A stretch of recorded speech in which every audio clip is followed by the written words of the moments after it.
Hello, and welcome to this podcast from AERA Division G, the Social Context of Education Graduate Student Executive Committee on co publishing with your advisor or advisee.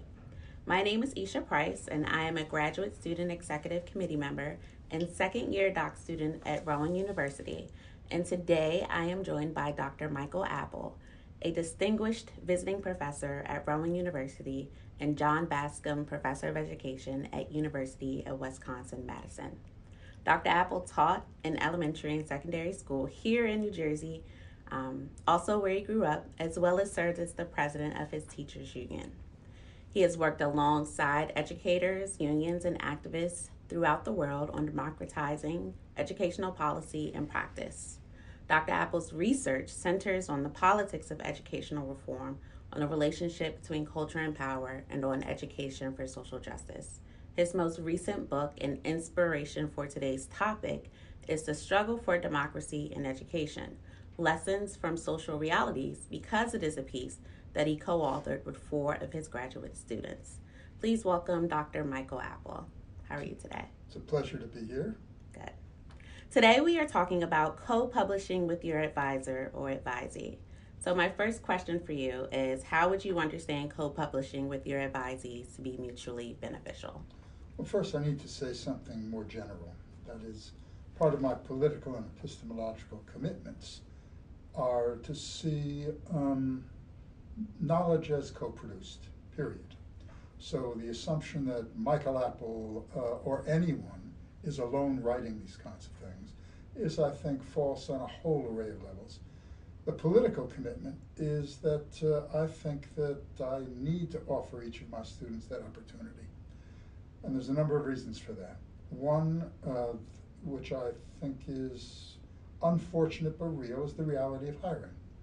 So whether I like it or not, when I first started finishing my doctorate, I had 1 or 2 pieces I'd written by myself as president of a teachers union. They were less academic and more political, but I'd published something. There were 2 pieces. Now, given the competition, what's going on at universities that I find unfortunate, which is an emphasis on publishing as many things as possible, denigrating the issue of quality. Unless students have something that is powerful, that has been published or co-published, they're at a disadvantage. But the other reason for that is I think that it is crucial to build community, now and intergenerationally.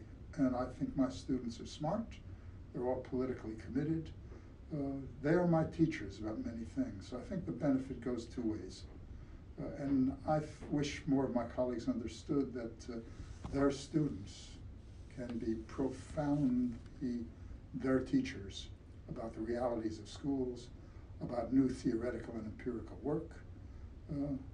So that's the beginning of some of the concerns that I have. Okay.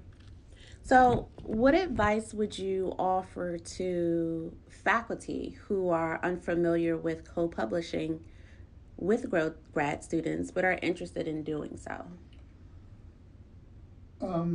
Depending on the faculty and especially the university. First, the university environment has to support this. So it is not just graduate students who are under pressure right now. So at many universities, and Isha, as you know, I'm a professor at the University of London, at the University of Manchester, and a number of Chinese universities. The pressure on assistant professors is unbelievably intense right now. I think that's unfortunate. Tenure used to be about, as soon as you prove yourself that you're doing good work, let's take the pressure off and let's get you doing serious stuff. It's become now a travel that has roadblocks that I think is at times unethical in the demands. So for university professors, especially young professors, since I started this in 1970, and I've been co-publishing with my students for almost half a century now, it's not something new. Where I was, Wisconsin, their position was tenure early and often. Spend 2 or 3 years looking for the best person, when that person is hired, she or he should be given every opportunity to do serious work. And the key was it good? So not how many, was it good? Could you teach your colleagues and your students? And university environments have moved away from supporting that. So my advice to my colleagues is be cautious. Not to do it, but to understand that you want to make certain that your tenure committee, if you're an assistant professor, understands your commitments about that, and that it is not jeopardizing you. I hate saying that in public. I truly think that is when I say those words, I get my chest hurts in some ways. I get a stomachache as well. But I want us to be honest about what's going on. Universities are guided by audit cultures. The neoliberalization of universities is how much money have you made to bring in.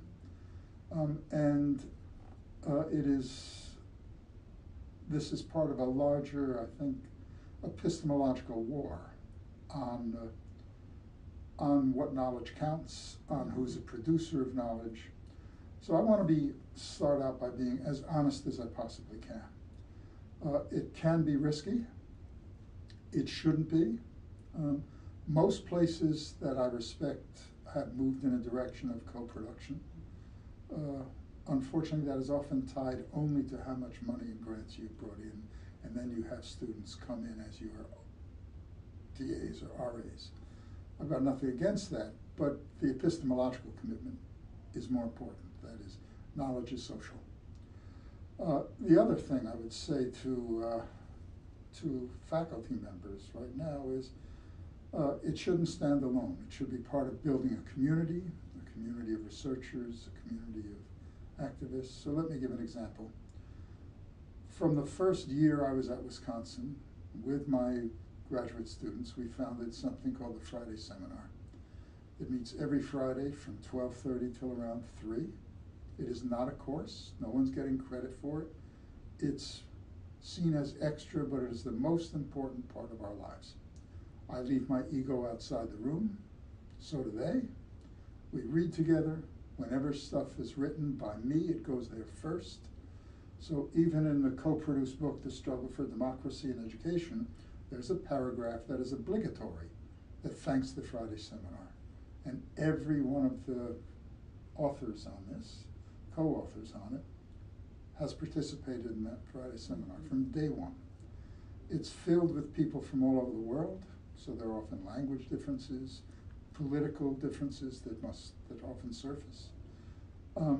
But this is seen as part of something that doesn't stand alone. The writing together is part of a way, not just Michael offers it out of my largesse, but a commitment that a community that is both now and intergenerational is formed. Mm-hmm. Since I do a good deal of political analysis, and my students are almost all of them are scholar activists, which is the model that we want to produce.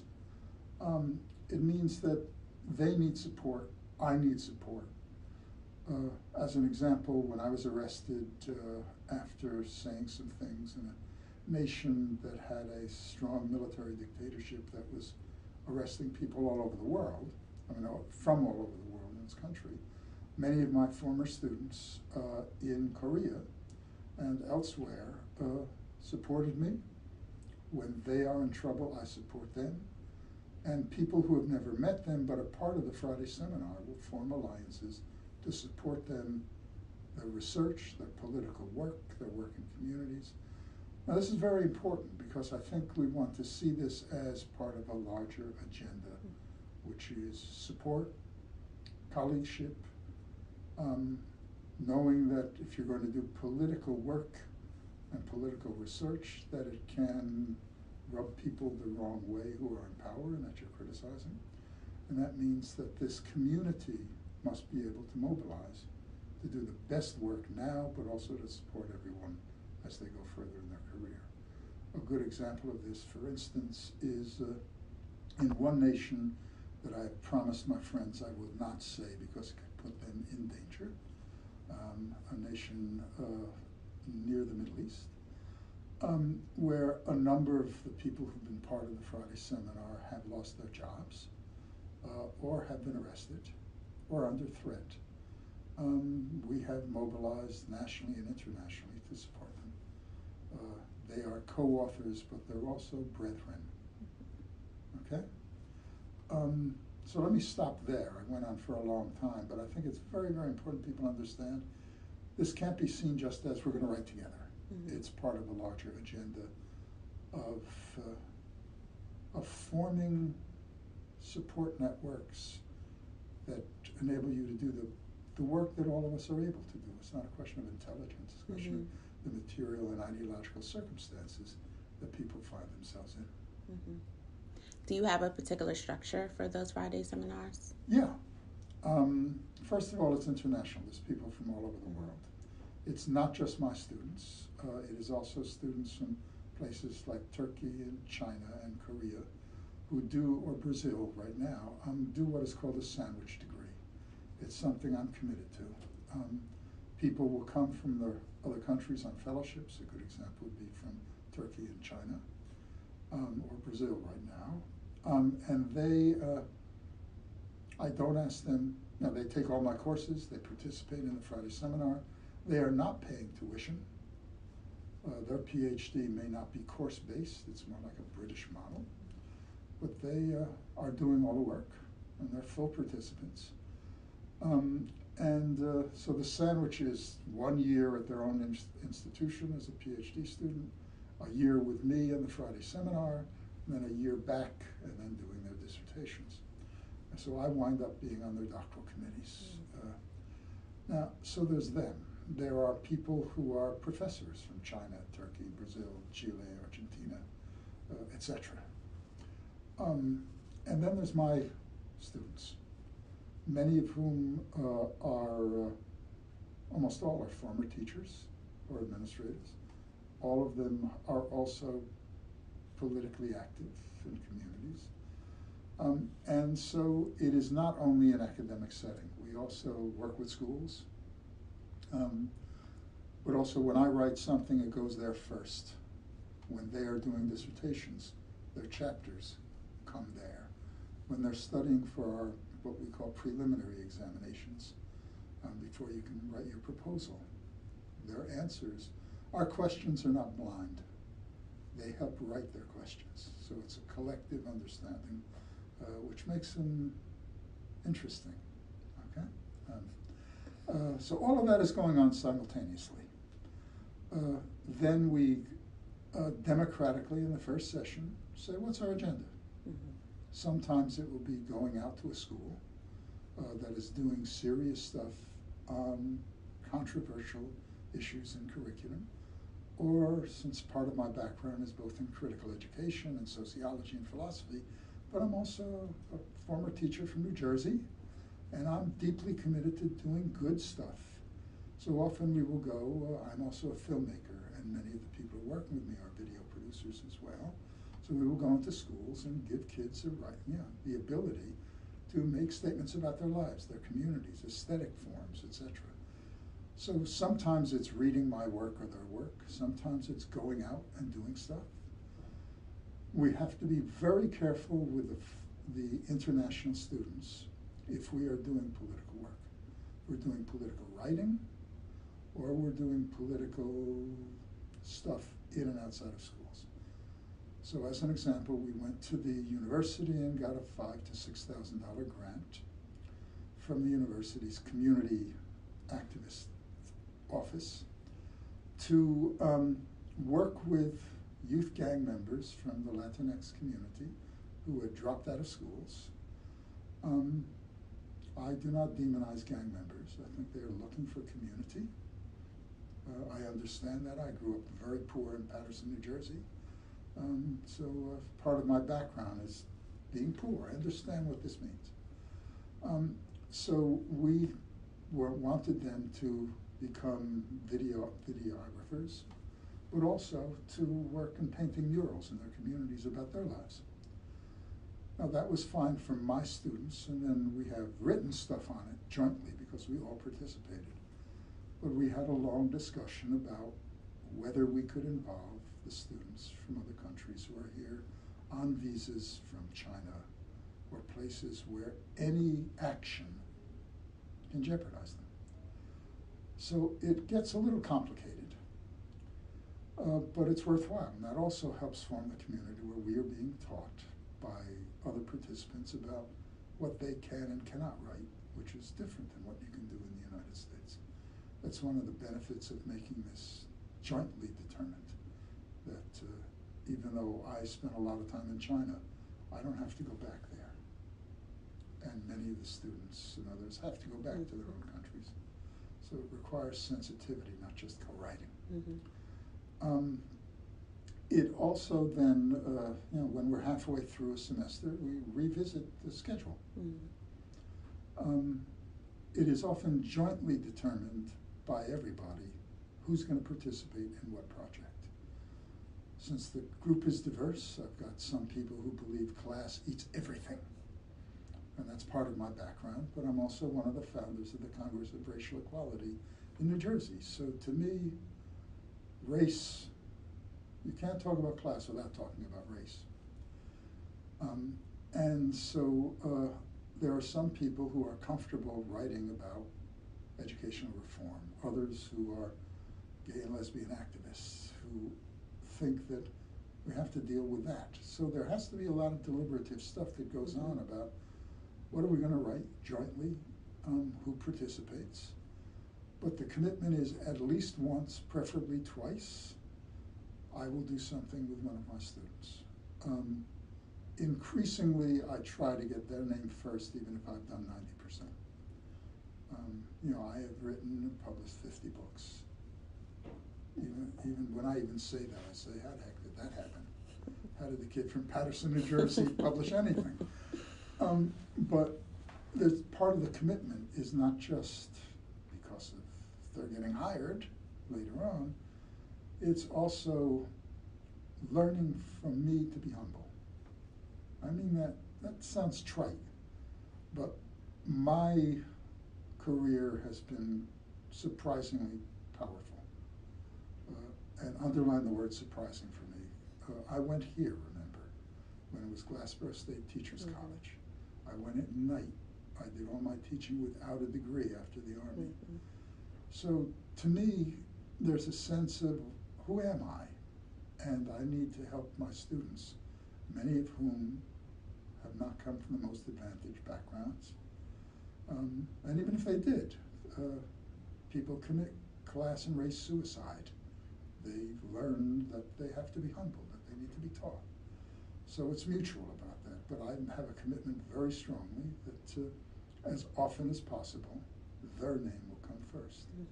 Now, because I write a section of the journal Educational Policy called Reviewing Policy, that gives me an opportunity to have students all the time.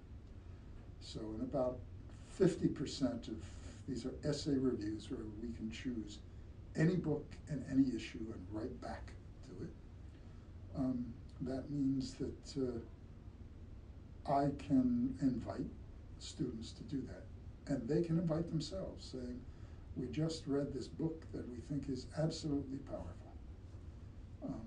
So an example would be your essay on intersectionality, which we've read to talk about today for the seminar with students here. So in what ways can I help? What ways can other people help? So again, the commitment has to be lived, and who publishes with whom is part of that commitment. So I take that as pretty serious. Okay.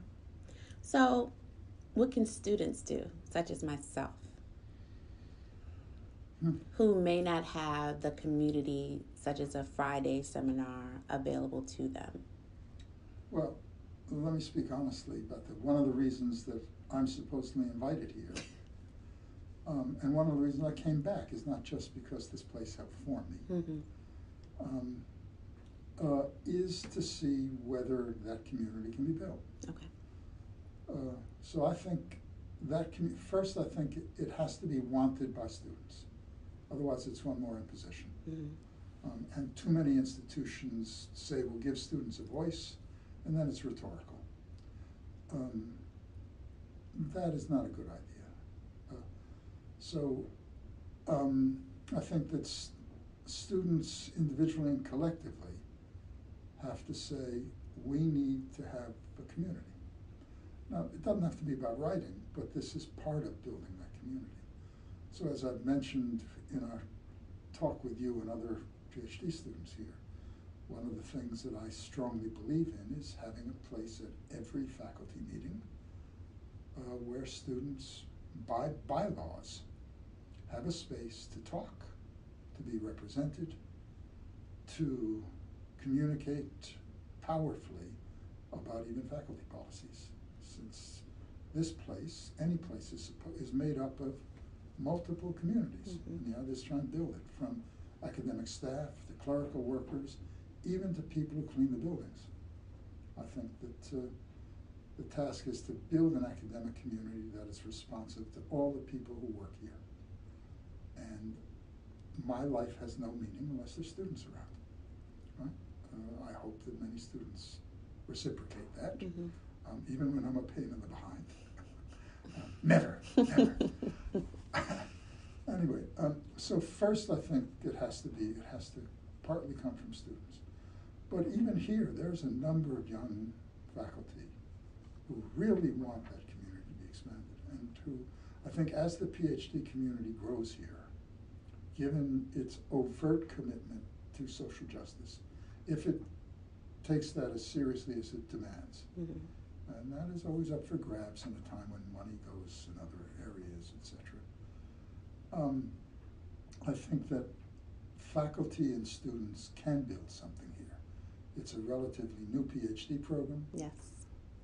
So it's still in formation. That's yes. the best time to do it.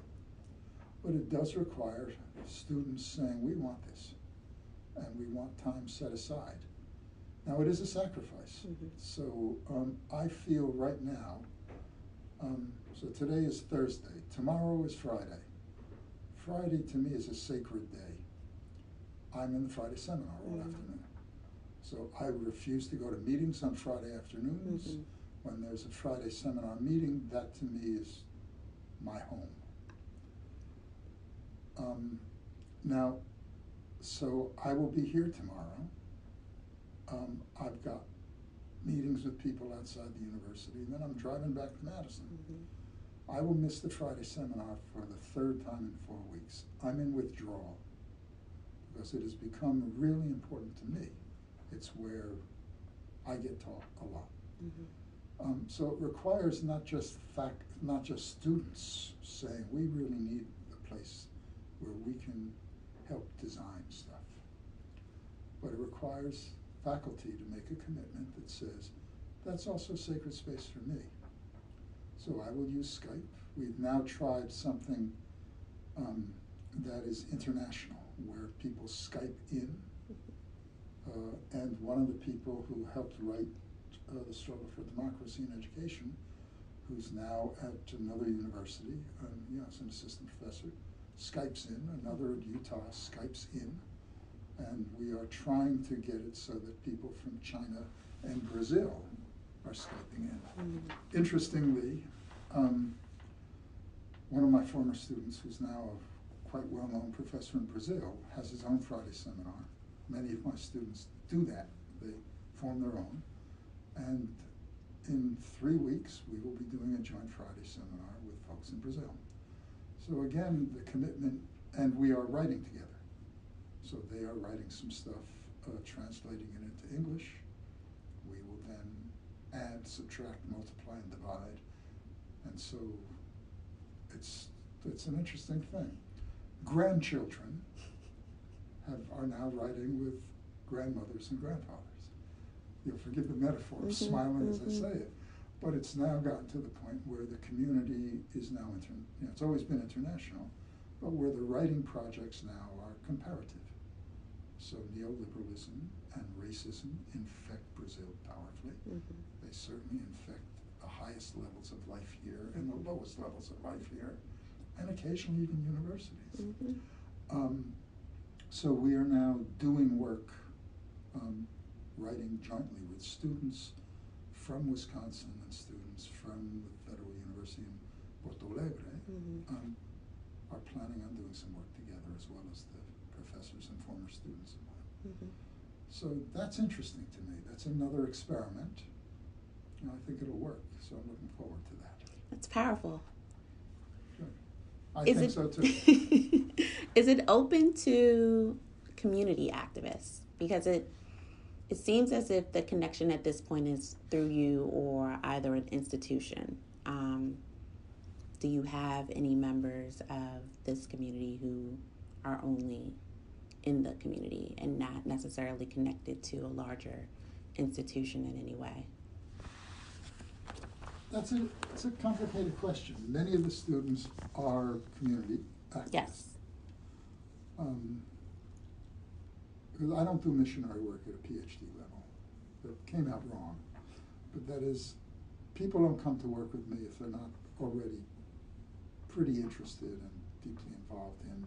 There's something wrong. We have to work to help about that. And that help often requires that you learn from the community. So we're doing community work. But this, again, this is an academic as well as a political institution. So much of the cooperative stuff is done around the writing, as well as struggling over racial stuff at the university. The university is a part of the community, so we're pretty active in saying, so I'll give one example. The state legislature of Wisconsin, which is controlled by conservative groups, wanted to pass a law that would allow students to bring guns to classes. We jointly, on the Friday seminar, started a mobilization that says we will boycott classes. I will not teach. This has to be a safe space. And safety is not. We already know when SWAT teams come in, they shoot people with guns. So it's an insane proposal to have people bring guns to class. Now, not everyone agrees with us on that, but the idea is to say, well, this is our community. We want this place to be safe. So again, this is a complicated question. A lot of our community work over time has also been, less so now, but certainly before, we would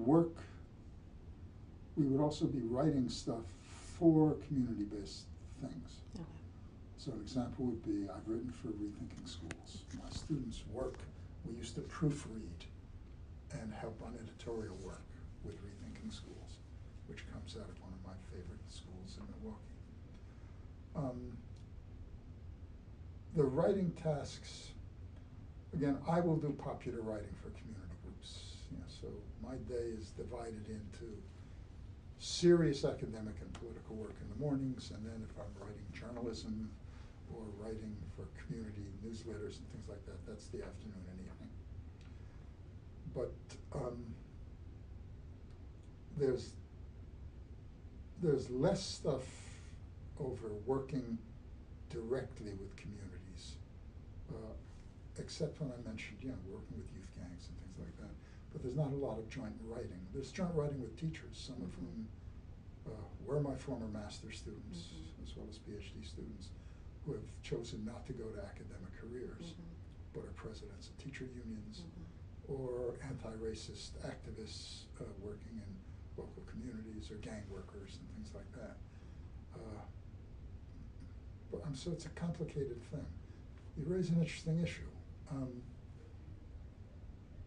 I want to think about this. I don't want to give a flip answer. I thought I shut this off. It's the CIA. Hello. I'm sorry. Okay.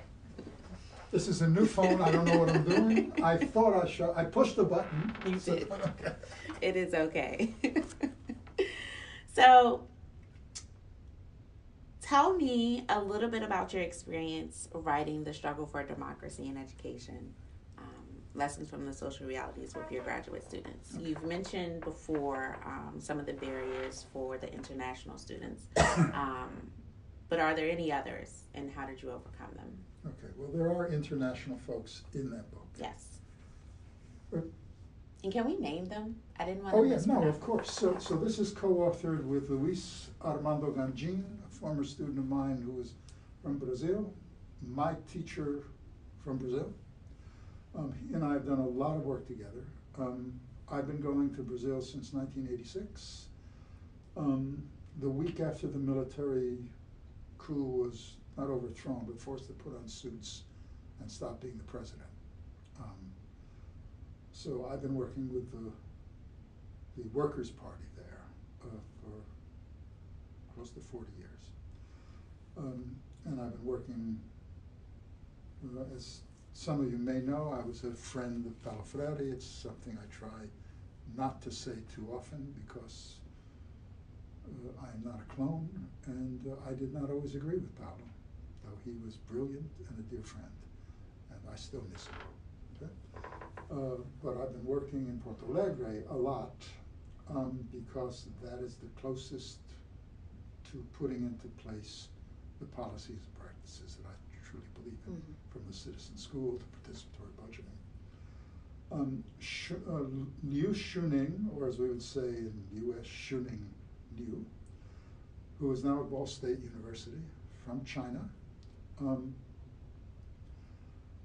does work on choice plans in China and how the new middle class and affluent groups colonize the space of democracy for their own benefit at the expense of the 300 million people from the countryside who have moved to the city to build the new China.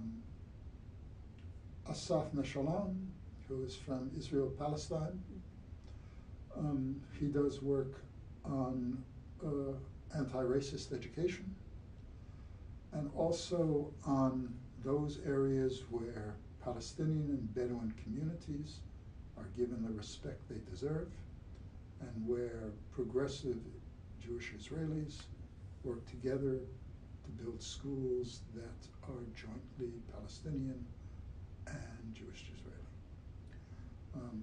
It's interesting, it's tense. And then Eleni Shermer, who is a US student of mine, former president of Teachers Union, political activist who does work on the politics of policy. So the book was sort of a joint understanding of where I should go. That is, for the last 25 to 30 years, I've been deeply involved in saying who has power to transform education in the larger society.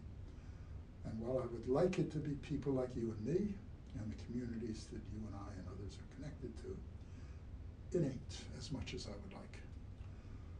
So in books like Educating the Right Way, I look at how neoliberalism, neoconservatism, authoritarian populist religious ultra-conservatism, and new middle-class managerial stuff forms an alliance to win the battle over what schools should do. Then came, so the question then became, is that all? Are these the only groups that I want to look at? Are these the only groups that can make a difference? So coupled with that is the question, well, even if we made a difference, can education help transform society? And my argument has always been, of course it can, because we're watching the right do it right now. Because vouchers and things like that are now the laboratory of turning all of our institutions from public to private. So that book was the transition point to saying, okay, are there ways in which we can form a larger we? And when the we acts, can it work? Can progressive folks make a difference? That has to be international. The Friday seminar takes a position that you can't answer these questions unless you think about the fact that the U.S. has an empire. The empire's come home, but the empire still exists, and Every decision we make floats across oceans and floats down past the Panama Canal and floats to China. So the book was a joint decision as we began to think about what are the nations we want to focus on that are trying, including the United States. What lasts and what doesn't last? How does democracy get turned in directions that we don't recognize? But can we learn from reality? So can we learn what works by looking carefully at multiple nations? And what might we learn from those things where partial victories occur? So that's what it's about. So we began to think through Brazil, China, Israel, Palestine, which is a very, very tough place, and the US. It was a joy to work on. It was really quite remarkable. It took a year for it to come together. Okay. A lot of sort of writing together, and you'll notice that while I am lead author, every chapter in which I co-write, no matter what, my name is second. And that's part of the commitment. But it's also realistic. I mean, that is, the reality is that my teachers about each of these nations we're talking about are current students and former students. So I can afford, as you mentioned in your introduction, whether I like it or not, I'm John Baskin Distinguished Professor. That's nice. But my career is not beginning. So it would be insane and I think deeply unethical for my name to be first on that. And publishers sometimes want one name in the front of the book. It was a bit of, Routledge has been my publisher since 1979 when the first edition of Ideology and Curriculum was published. Routledge is very good politically about saying, you want it jointly authored, it will look that way. Okay? Okay. So is there any other information you would like to offer about co-publishing with students or advisement, or you've been talking a lot about just the institution of higher education that would be helpful for students, faculty, or rising doctoral programs here at Rowan? Well, this is, I think the idea is a crucial one. Like thinking about regular public schools and community-based literacy programs, there are often struggles to institute them. This is not easy. I mentioned at the very beginning, universities are places that are being transformed in some ways. We should enter this knowing that it will take a while.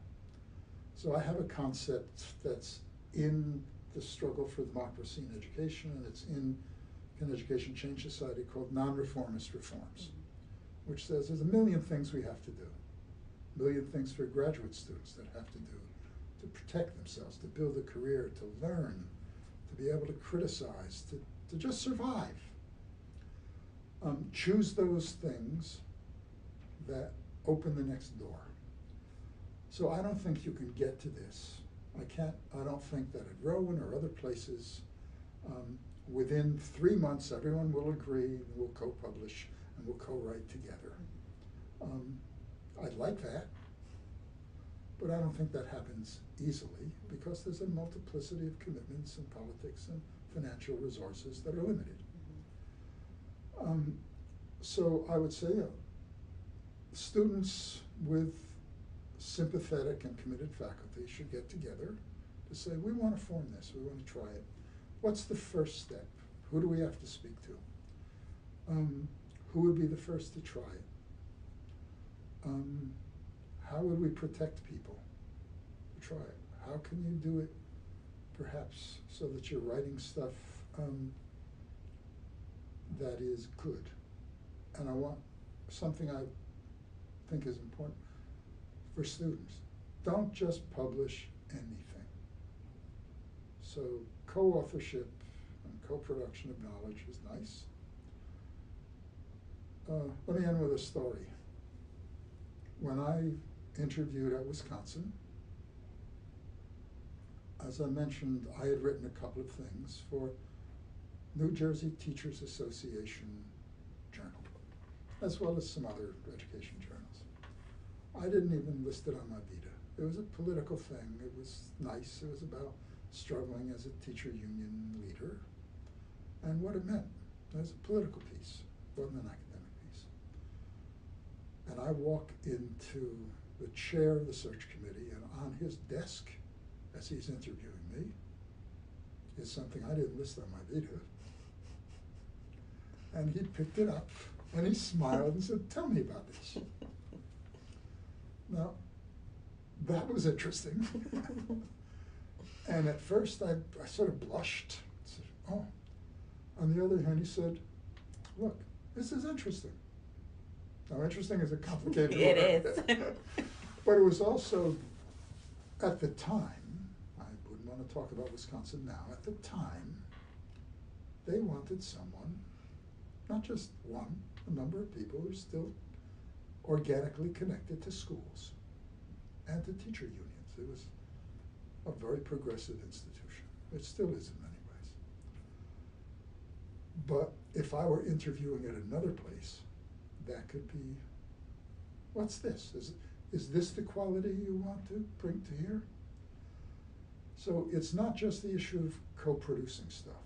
It's co-producing good stuff. So I will often work with my students, even if my name is not on it, as an editor, as someone who will go through it and help write some sections where my name shouldn't be on it.